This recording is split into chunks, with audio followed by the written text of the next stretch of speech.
Hey guys, welcome back. I just finished watching episode 3 of Ahsoka, and I have 10 quick thoughts, opinions on the episode, and I thought I would dive in really quickly. I'm going to go chronological through these as I took notes throughout the episode. The first thing that I thought was super funny was Professor Huyang. He has been great. In the first 2 episodes, David Tennant is voicing him, and he has provided that perfect comedic relief. That would be, I think, similar to like a cross between K2 and Rogue One, and then C3PO all throughout Star Wars. Very proper, sarcastic, to the rules. So the first thing was Professor Huyang. He is killing it. Second, similar to the first couple episodes, is the music has been spot on. It's great music. You know, John Williams is the absolute greatest when it comes to composing, but you know, between The Mandalorian and then Ahsoka as well, Andor too, Star Wars has a way to find these composers that can do some great music or put some great music together. No disappointment there when it comes to the music. The music makes Star Wars, and it's been very good so far. Number 3, to no one's surprise, the New Republic is absolutely useless. I mean, we get pictures of it in The Mandalorian Season 3 where they do not want to investigate what's going on in the galaxy, even though they're getting tips here and there. They're useless. I mean, they're good for nothing. They're almost an antagonist in this story. If you go back to the Galactic Republic, they were pretty useless too. They got tricked by a Sith Lord and he was in the same building as them. So this is not new for Star Wars, that the big governing body essentially misses what's right in front of them. We see it with the Galactic Republic. The Empire ultimately falls to the Rebellion. I mean, it's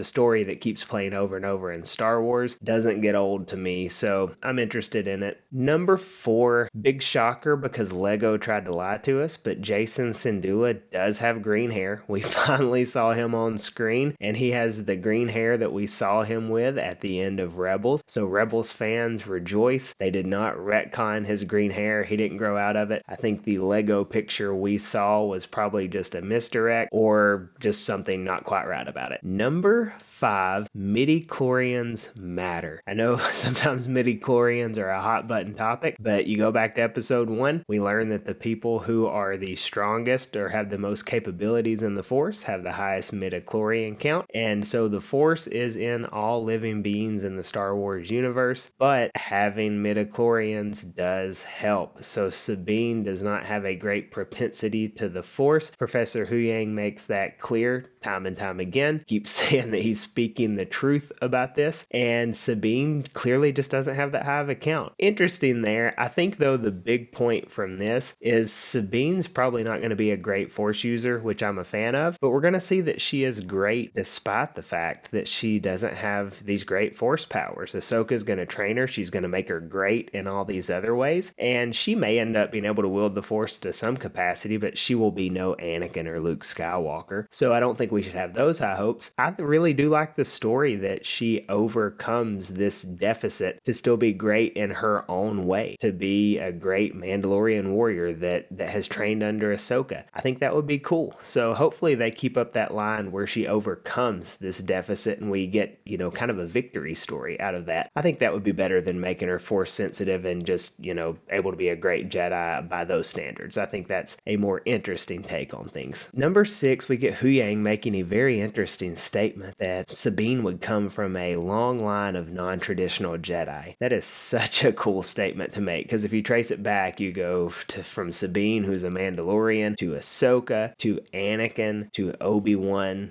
to Qui-Gon, to Count Dooku. Very non-traditional line. I think Obi-Wan is the only traditional Jedi within that line, and really Anakin was supposed to be Qui-Gon's Padawan anyway, so you could almost bypass Obi-Wan if you're wanting to trace that lineage. So I thought that was a cool line, a nice callback tracing Sabine's training all the way back to Count Dooku. Number 7, Marok speaks. So we've all been saying his name wrong for the most part. We finally got some clarification on that. It's Marok, and he actually spoke a few times in the episode. I thought that was great. Very cool voice, you know, distorted by the mask or whatever. But we also have Sam Witwer in the credits. There's the theories out out there that Marok is going to be Star Killer. It's seeming more and more likely, or either Sam Witwer is just playing another character, which could be true as well, but I'm thinking it's going to be revealed at some point that he is Star Killer and he will actually be canon, which is pretty awesome. Number 8, and this is my only complaint of the episode, I thought the spacewalk was super unnecessary, where Ahsoka goes out to distract Shin and Marok. I mean, they're in a dead ship, they're floating, there's 2 ships that are fully powered, and they're gonna stop and start focusing on a person who is out in a spacesuit with lightsabers. Blow this ship out of the sky. Like, it's not that complicated. I don't know why they kept focusing on her and ended up losing that battle to one person with lightsabers out in space. I don't know why that was on there. I mean, it looked cool. I don't know. I didn't like it. I thought it was unnecessary for the episode. It's not going to make me hate it or anything, but I just thought, why did they do that? If you loved it, cool. If you hated it, I understand. But either way, didn't think the spacewalk was necessary. Number 9, we finally get live action Purrgil. That was super cool. They looked great in live action, and we start to get the theme that this hyperspace lane originates from this planet. Purrgil probably go back and forth on this hyperspace lane. Seems pretty interesting. I think someone's going to get to where they need to be using the Purrgil, probably Ahsoka and Sabine. Cool to see them in live action. And lastly, it's like, seems as if it's a foregone conclusion that we are going to a new galaxy. So there's this pathway to Peridium or something like that, whatever they mentioned in episode 2. We're going to a new galaxy. Morgan Elsbeth is building that hyperspace ring. It's huge. It's big enough for intergalactic travel. Huyang mentions that the Jedi archives had intergalactic travel in their archives, and it theoretically possible. Well, she's building the hyperspace ring to get them there. We have Purrgil that can get there. Seems like everybody is going to a new galaxy to find Thrawn and probably Ezra too. So that's exciting. A lot of people have floated theories that now Star Wars can go play in the sandbox of the new galaxy, and then you can have the current galaxy where you have the sequel trilogy, and then nothing has to contradict anything. You can have Thrawn doing his own thing against other people, and you can have the New Republic falling to the First Order at some point, and both of those can exist in perfect harmony, and if you like one, that's great. If you like the other, that's great. They're both there for you. Seems as if that could be the direction we're going. I think I'm okay with that. I'm interested in exploring the new galaxy. It's okay if you're not okay with it. If you think, hey, this one galaxy is where everything should stay at, perfectly fine too, but it does not appear that we are going to stay in this one galaxy that we've been in forever. It appears that we're going to open up a new chapter in Star Wars with a new galaxy, and I think that's exciting. Let me know what you thought about this episode in the comments. I know it was shorter, but I thought it was super fun. So let me know what you thought. What was your favorite part? I would ask that you please subscribe to my channel and like this video if you are enjoying this Star Wars content. I do post daily, whether it be shorts or videos. I always have something Star Wars to post, so I would love if you join me along for the ride. As always,